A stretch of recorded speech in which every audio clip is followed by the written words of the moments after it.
Bismillahirrahmanirrahim. Elhamdülillah. Vessalatu vesselamu ala Rasulillah ve ba'd. Hurmatlı cemaat, hurmatlı mu'min musulman bir tuğanlar, Allah Taala tutup жатқан oruzoңuzdарды, жана окуп жатқан намаздарыңыздарды Allah Taala кабыл кылган болсун. Орозо сабактары тууралуу ошол орозого байланыштуу маселелерди айтууну улантабыз. Ар бир ибадаттын өзүнүн шарты бар. Намазга кирүүдөн алдын сиз кээ бир шарттарды, мындайча айтканда намаздын өзүнүн шарттары бар. Ошол шарттарды аткаруу менен намазга киресиз. Мисал үчүн, намазга кирүүдөн алдын ат-тахара, тазалык шарт кылынат. Даарат алмайын намазга кире албайсыз. Жана ошондой эле ла илаха иллаллах сөзүнүн дагы шарты бар.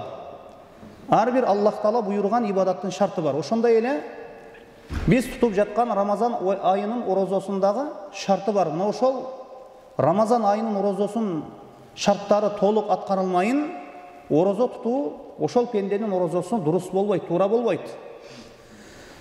Орозонун 5 шарты бар. 5 шарт бар. Мына ошол 5 шарт аткарылмайын ошол орозо тутуучуда табылмайын анын туткан орозосу дурус болбойт. Биринчи шарт ислам. Орозо тутуу үчүн биринчи ошол пендеде ислам болуш керек. Мындайча айтканда ислам дининде болуш керек. Мындайча айтканда мусулман болуш керек. Эгер капыр инсан орозо кармай турган болсо, орозосу кабыл кылынбайт. Кала берсе, ал мисал үчүн капыр инсан орозонун жарымында исламга кирди. Мисал үчүн бирөө капыр эле, башка динде эле, анан орозонун 15 күн өткөндөн кийин исламга кирди. Ла илаха иллаллах Мухаммад Расулуллах деп. Эми ошол калганын кармай берет. Мына ошол 15 күнүн тутуп берүү ага парыз болбойт. Казасын, мындайча айтканда, казасы лазым болбойт. Ошол өтүп кеткен күндөрүн кармап берүүсү лазым болбойт. Биринчи орозонун шарты эмне экен? Ислам. Бул жалпы шарт. Намазда дагы шарт кылынат, зекет берүүдө дагы шарт кылынат. Мындайча айтканда, көпчүлүк ибадаттарда мына ушул исламда болуш керек. Мына ушул биринчи шарт. Экинчи шарт акыл болуш керек, акылдуу болуш керек. Жиндинин, мындайча айтканда, мажнундун, жиндинин орозосу дурус болбойт. Же ошол дайыма өзүнөн кетип кала бере турган, өзүн жоготуп кое бере турган инсандын орозосу дагы дурус боло бербейт. Мындайча айтканда көп өзүнөн кетет. Мисал үчүн 1 саатта 1 жолу, 2 жолу, же 3-4 саатта кайталана берет өзүнөн кетүүсү. Мындай адамдын дагы орозосу дурус болбойт. Анткени орозо бул ниет менен кармала турган деп айттык. Кече биз ниетти айттык. Ниет бул орозонун бир рүкүнү.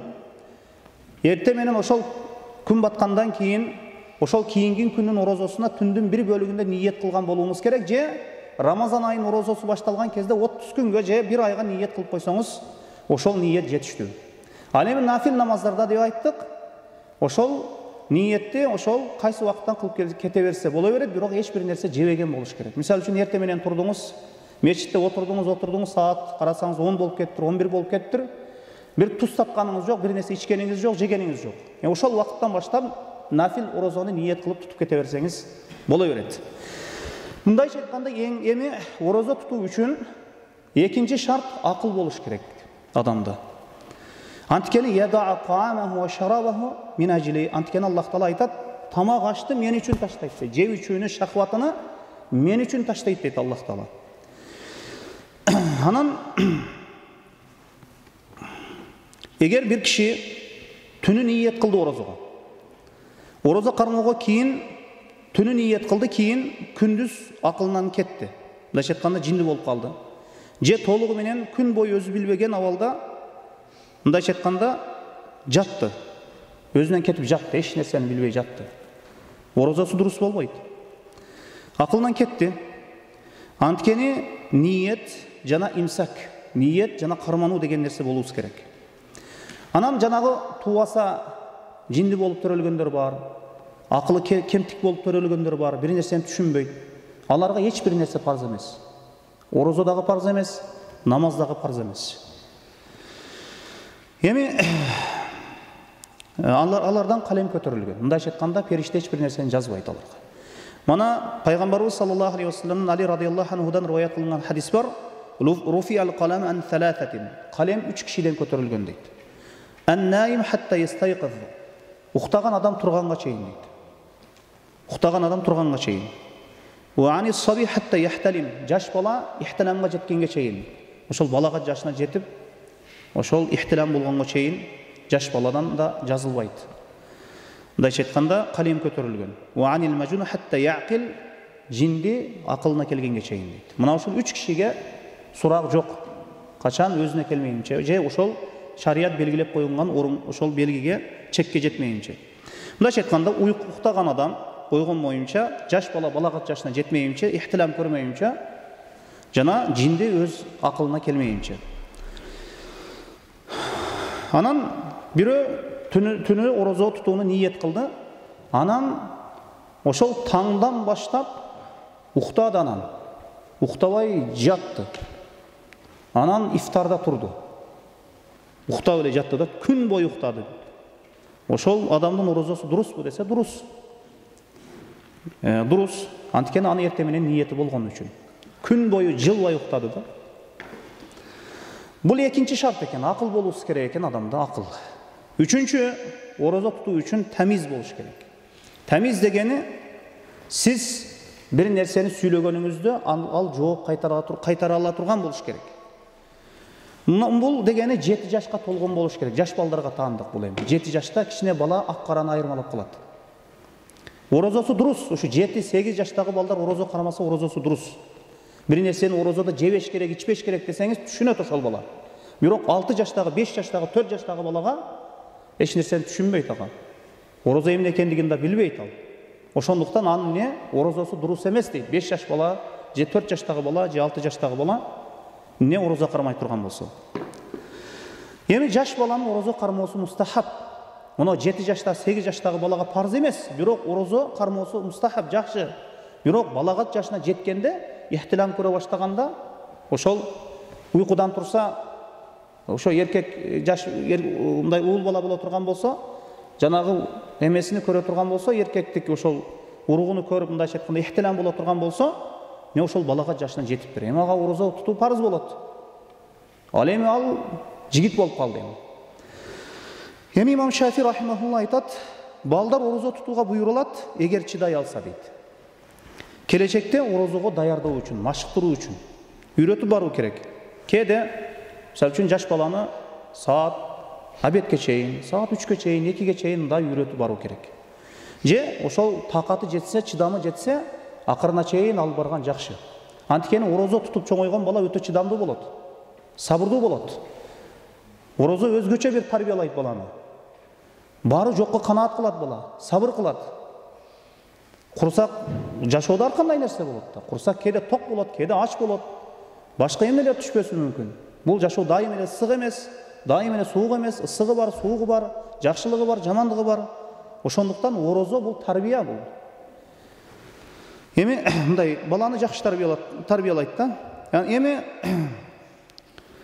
ошол балаңызды, ошол балага жашына жетпеген жаш бала боло турган болсо, баланы абалына караш керек. Эгер чыдамы жетип атса, аны оюнчуктарды берип, ичине алаксытып, тияк-бияка айландырып, ошол туттуруп барган жакшы. Мына сахабалар балдарына орозо туттурган кезде, мына пайгамбарыбыз саллаллаху алейхи ва салламдан келет. Ошол ва нусаввиму субьянана. Биз балдарыбызды орозо туттурат элек. Ва наж'ала лахум лу'бата минал айхин. Жана жүндөн оюнчуктарды кылып берет элек дейт. Бала ошол тамагашка эме болбош үчүн кичине алаксытып, мындайча айтканда ойнотуп, жана жүндөн оюнчуктарды жасап берет элек дейт. Мына Ашура күндүн эртеси пайгамбарыбыз саллаллаху алейхи ва саллам ошол ансарлардын ошол айылдарына, ошол мындайча айтканда элчи жибергенде, ошол бүгүн ким эрте менен орозо туткан абалда ойгонгон болсо, ал ниет, ошол ниети менен орозону улантсын. Эгер билбеген абалда турган болсо, алар ошол замат орозону тутуп, андан ары орозосун кармасын деген ушул хадисте ошол сахабалардагы балдарына орозо туттурат эле, жана балдарына ар кандай оюнчуктарды берип, алаксытып, ошол ифтарга чейин чыдамына карап алып барышат эле. Эми 4-шарт. 4-шарт хайыз нифастан таза болуысы керек. Бұл аялдарға таандық шарт. Аял киши орозо кармоосу үчүн этек кири деп коет, хайыз каны деп коет, нифас каны. Хайыз каны аялдардын айлык келип тура турган каны. Кээ бир аялдар адатына көрө 5 күн, 6 күн хайыз көрөт. Ал эми нифас бул төрөттөн кийин келе турган кан. Мына ушул кан келген убакытта аялдарда орозо тутуусу болбойт, арам болуп эсептелинет. Орозо хайыз нифас абалда тутуу дурус эмес. Бул тууралуу хадистер келген. Мына алейса иза хадат лам тусалли ва ла тасум. Аялдар хайзы келсе, каны келсе намаз окубайт, орозо тутпайт. Ал эми намаздын казасын окуп бербейт, орозонун казасын кармап берет. Анан пайгамбарыбыз саллаллаху алейхи ва саллям айткан экен да, фазалика нуксани динеха. Бул ошол аялдардын дининин кемчилдигинен деген экен. 5-чи шарт ниет. Ниет кылган болуу керек. Мусулман киши орозо тутууну максат кылат. Ошол эрте менен таңдан баштап жеп ичүүдөн, аялдар ошол аялына жакындык кылуудан ошол тыйылып, күн батканга чейин Аллах ыраазылыгы үчүн ибадат максатта ошол орозону ниет кылат. Анткени пайгамбарыбыз саллаллаху алейхи ва саллям айткан: "Иннамал а'малу бинният." Амалдар ниетке жараша деп айткан. Аллаху алам ва саллаллаху ала Мухаммадин ва ала алихи ва сахбихи ва саллам.